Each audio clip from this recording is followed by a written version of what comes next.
And let's turn our attention now to those escalating tensions between Iran and Pakistan. Both countries carrying out strikes in each other's territory. Strikes that they say are aimed at terrorist groups, but clearly it's an almost unprecedented event that is taking place. I mean, let's face it, Pakistan does have a history of fighting with virtually all of its neighbors, sheltering terrorists and therefore having surgical strikes from India, sheltering terrorists and having hostilities with Afghanistan. This was known. But the fact that Iran would also get involved in it, and you'd actually have Iran carrying out strikes in Pakistan and then Pakistan responding with strikes, this is something you may not necessarily have expected even just a couple of months back, and especially so because both Iran and Pakistan are close strategic partners of China. Now, what actually happened? It all started when Iranian forces targeted a militant camp in Pakistan's Balochistan province on Tuesday. Islamabad said that 2 children were killed in the strike. Tehran declared the attack was aimed at the Jaish al-Adl, a group that has claimed responsibility for several attacks on Iranian soil. Tehran also launched attacks in Iraq and Syria at the same time against what it called anti-Iranian terrorist groups. But Pakistan reacted quite strongly. Islamabad condemned what it called an unprovoked violation of its airspace, and it warned of serious consequences. And on Thursday, Pakistan hit several Iranian targets in retaliatory strikes, Islamabad calling it coordinated precision military strikes against alleged terror hideouts in the Sistan Balochistan province. Tehran said that 9 people died, including 4 children. Pakistan claimed it was just acting on credible intelligence of impending large-scale terror activities. It has now appealed to Tehran to exercise restraint. Now, you get the picture. Both sides carrying out attacks, both sides say that they are targeting terrorists, and both sides referring to brotherly and cordial relations with each other, and are saying that we don't really want to escalate this any further. This has been followed by a series of countries from China to the US to others, all calling for restraint. The United Nations has called for restraint, and we'll have to see how matters are actually going to play out. So what is the Indian perspective on all of this? How should India react or not react? Who better to talk to about this than Mr. DP Srivastava, who was the Indian ambassador to Iran at a particularly critical period when Chabahar was being negotiated. Mr. Srivastava, you're the real expert out here. What do you make of this sudden escalation? You know, Iran striking Pakistan, Pakistan striking Iran. Where do you see this headed?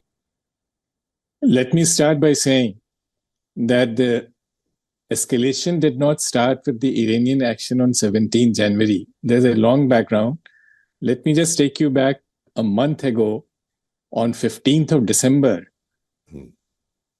A terror strike on a police station in Iran in the same province resulted in killing of 15 Iranian policemen.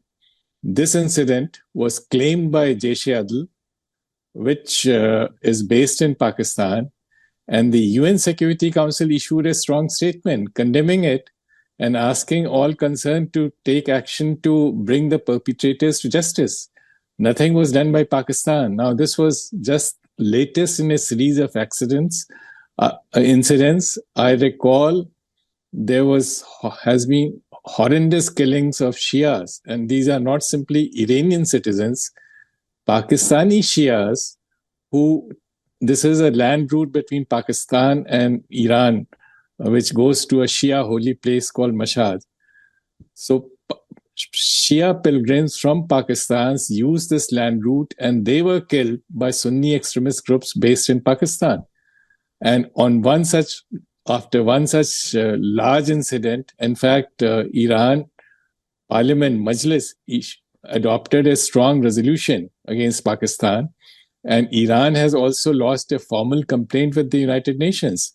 So there's a long history of violence in this area, which has resulted from a state policy.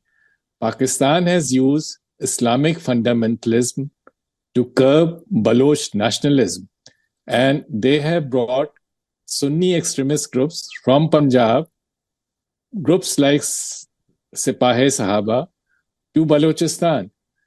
You would also recall that after 9/11, the Taliban or the Al-Qaeda leadership headed by Mullah Omar, they shifted to Quetta. It was Quetta Shura which ran their affairs till about 2013. So this could not have been possible without the patronage or at least complicity of deep state in Pakistan. You know, Ambassador Srivastava, it's actually quite interesting to look at this from an Indian point of view, because when you look at it from an Indian point of view, this is exactly what India has been accusing Pakistan of for, 30 years, shielding terrorists who are targeting India. Afghanistan has been saying that Pakistan is shielding anti-Afghan terrorists. Now, Iran is saying the same thing. It's also interesting to note that all of these countries have at some point gone into Pakistan, had strikes, India's had surgical strikes out there. Even the US has gone in and got Osama bin Laden. Now Iran has gone in. Pakistan not actually been able to defend itself from any of these strikes when they were actually happening. So would that be some of the perspective that you would keep in mind when interpreting this from an Indian point of view? Yes, and again, it's very interesting, this spat between the two countries.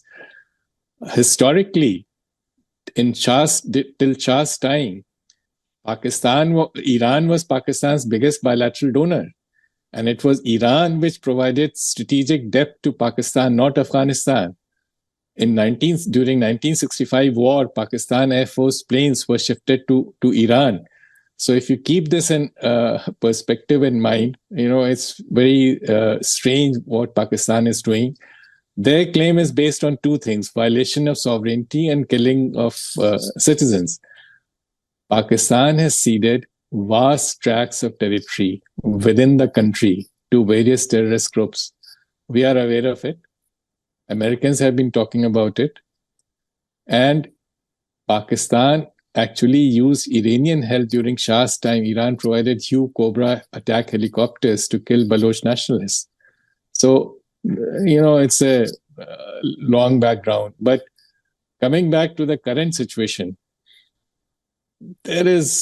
Pakistan is in a major financial crisis.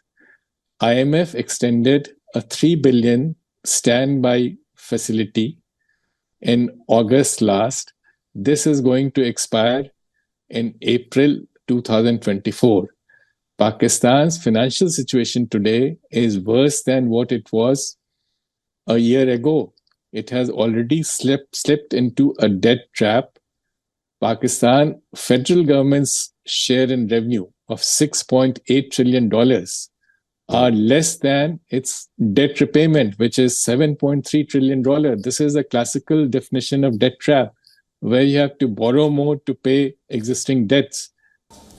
So on that particular point, when it comes to the IMF and from Pakistan's economic condition, there could be two possible ways of interpreting this. Looking at it strategically, Pakistan is obviously critically dependent on China to bail them out. Iran is becoming increasingly close to China. So do you think this will be diffused by China stepping in to try and play a role, saying, you're both friends of ours? That's what the Chinese statements are saying. You're both friends of ours.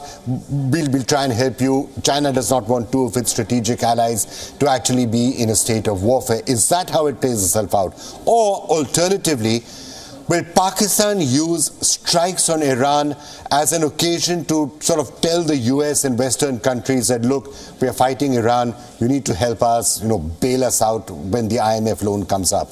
Which of the two scenarios do you see actually playing themselves out? Or both? The Chinese have been very stringent with their money. And though they are Pakistan's biggest bilateral donor, they do not want to go in alone. They have made it very plain to Pakistan that they want this within the framework of IMF, because IMF conditionalities is a way of exercising financial discipline on that country, which everybody else has failed to do. In the current context, and otherwise also, Pakistan knows IMF is controlled by the West, by America. So if you keep the West Asian perspective, the current West Asian perspective in mind, this timing helps Pakistan to be seen on the right side of the angels and present a bill to them come April, which is hardly 2 months off. So those are possible ways that all of this could play out for Pakistan. Now, just what is your own assessment, given what you know about Iran and Pakistan, of course? Do you see any chance that this could escalate into all-out open hostilities and open conflict between Iran and Pakistan? I do not think this is going to escalate into a shooting war.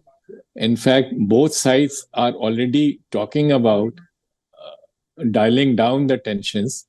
And you would have noticed that both Iran and Pakistan said that their respective their attacks have killed their own citizens. This is a way of, heading off a next round of retaliation. And so I think this is the tensions will keep simmering on, but they will not escalate into a major war. All right. Thank you so much for joining us.